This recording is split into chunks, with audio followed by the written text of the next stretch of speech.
Hello friends, today let us study about metabolism of two aromatic amino acids, phenylalanine and tyrosine. Phenylalanine is an essential amino acid, means it has to be taken through diet, it cannot be synthesized within our body, whereas tyrosine is a non-essential amino acid. It is synthesized from phenylalanine. What are functions of phenylalanine? It is involved in formation of protein. It can be incorporated for formation of protein. So first function is incorporation into proteins. Second function is conversion of phenylalanine into tyrosine. Conversion into tyrosine. There are only two important functions of phenylalanine, whereas tyrosine has many important functions. Firstly, it is also involved in incorporation into proteins.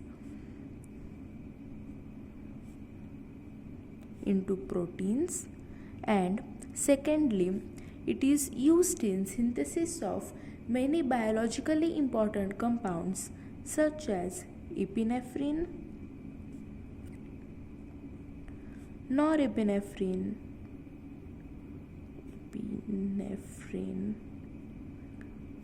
dopamine. These all are catecholamines. It is also involved in formation of thyroid hormones,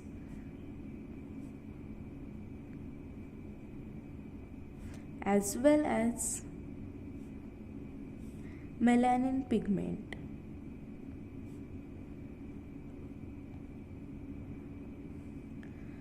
As we know that phenylalanine is an essential amino acid, but tyrosine is non-essential amino acid.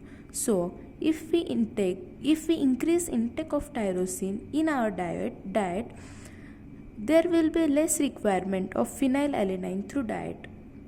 So, this effect is known as sparing effect of tyrosine on phenylalanine. Now, let's begin with metabolism of phenylalanine.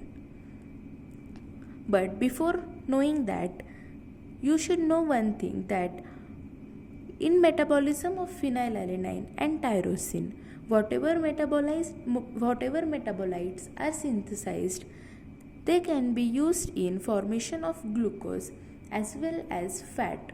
So, these both amino acids are glucogenic as well as ketogenic amino acids. First step in metabolism of phenylalanine is its conversion into tyrosine. So, let's see first step. Conversion into tyrosine.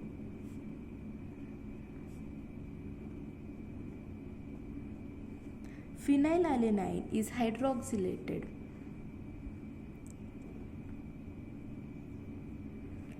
First, we will see structure of phenylalanine. It is this way.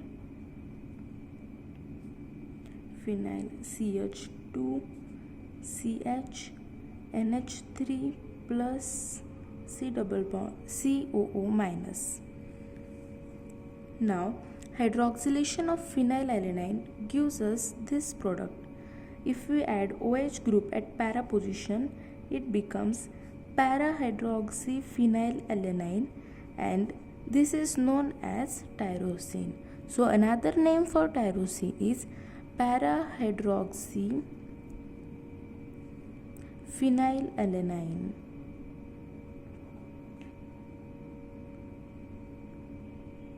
This reaction is catalyzed by enzyme phenylalanine hydroxylase.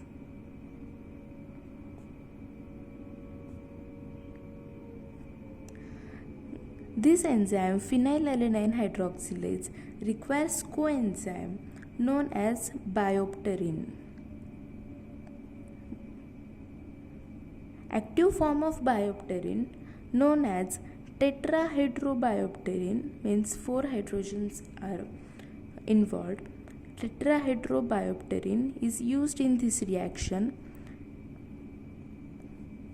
and here molecular oxygen gets converted or reduced to one molecule of water, and one atom from molecular oxygen is attached here to para position of phenylalanine, and para-hydroxyphenylalanine is formed. When in this reaction tetrahydrobiopterin is used, it gets oxidized to dihydrobiopterin. So tetrahydrobiopterin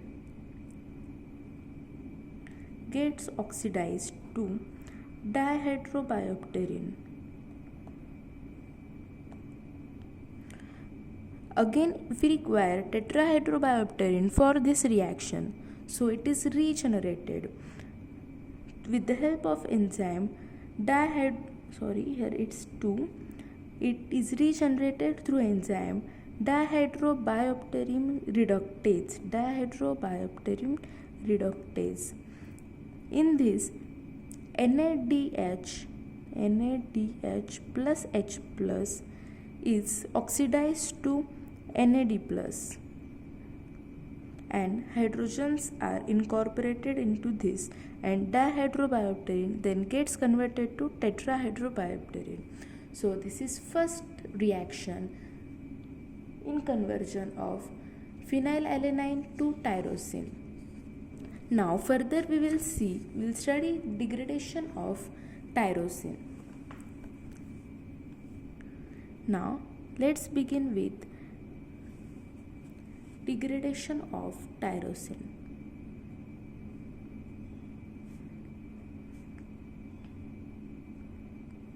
This para-hydroxyphenylalanine means tyrosine is now further degraded.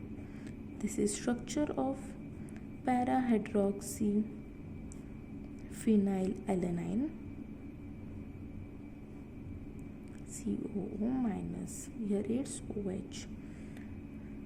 Now second step is transamination of para-hydroxyphenylalanine. In transamination reaction, PLP, which is pyridoxal phosphate, is used, and enzyme used in this reaction is para-hydroxyphenylalanine transaminases.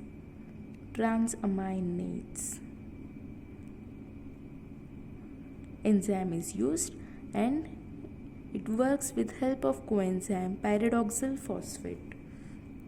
Here, alpha ketoglutarate acid gets converted to glutarate, and para-hydroxyphenylalanine gets converted to para-hydroxyphenylpyruvate. This amino group is transferred to alpha ketoglutarate, and it gets converted to amino acid glutarate.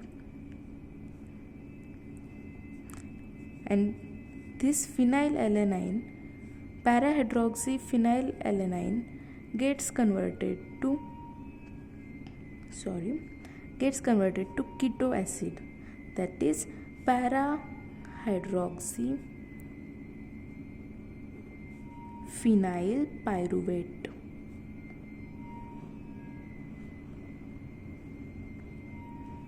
Now let's see third step.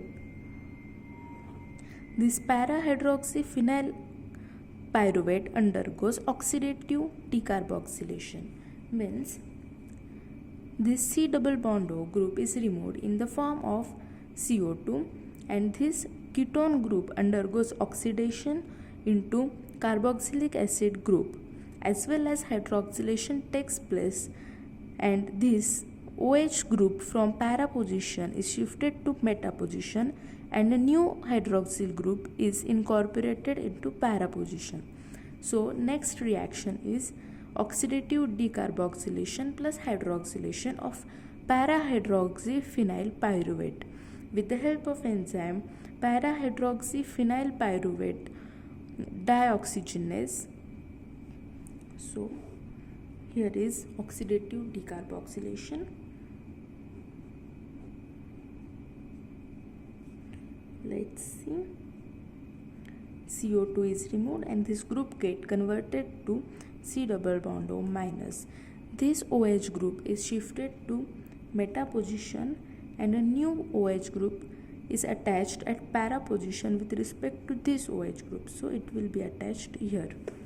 This compound is known as homogentisate. It's homogentisate. And enzyme is para-hydroxyphenyl pyruvate dioxygenase. Hydroxylation takes place, so ascorbate is involved here. Ascorbate get converted to dehydroascorbate.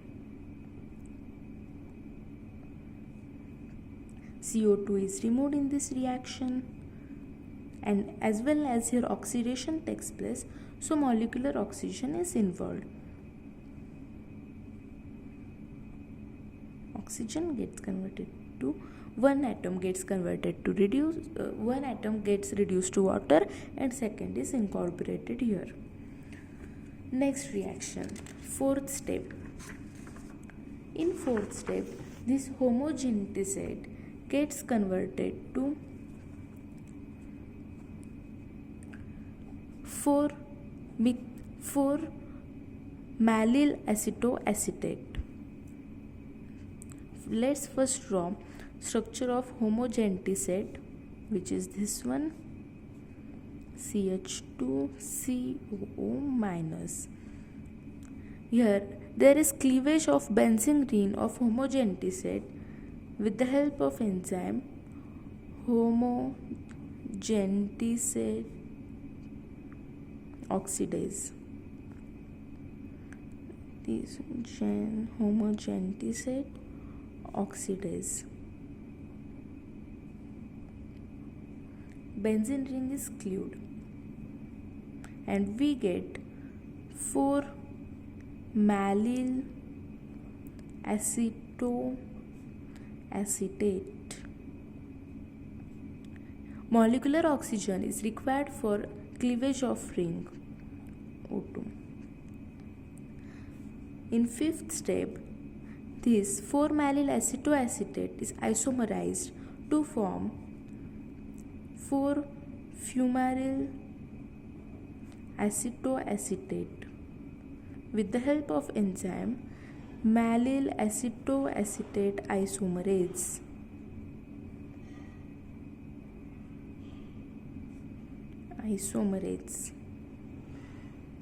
In last step, which is sixth step, this 4-fumaryl acetoacetate is hydrolyzed. In hydrolysis reaction, it splits into fumarate plus acetoacetate.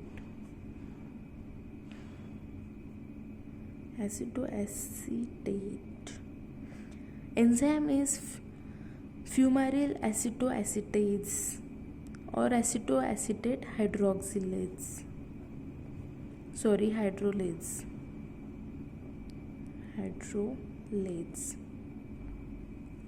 Fumarate can undergo oxidation through TCA cycle, and acetoacetate is a keto acid which can be used in fat synthesis, as well as fumarate can be used in glucose synthesis through gluconeogenic pathway.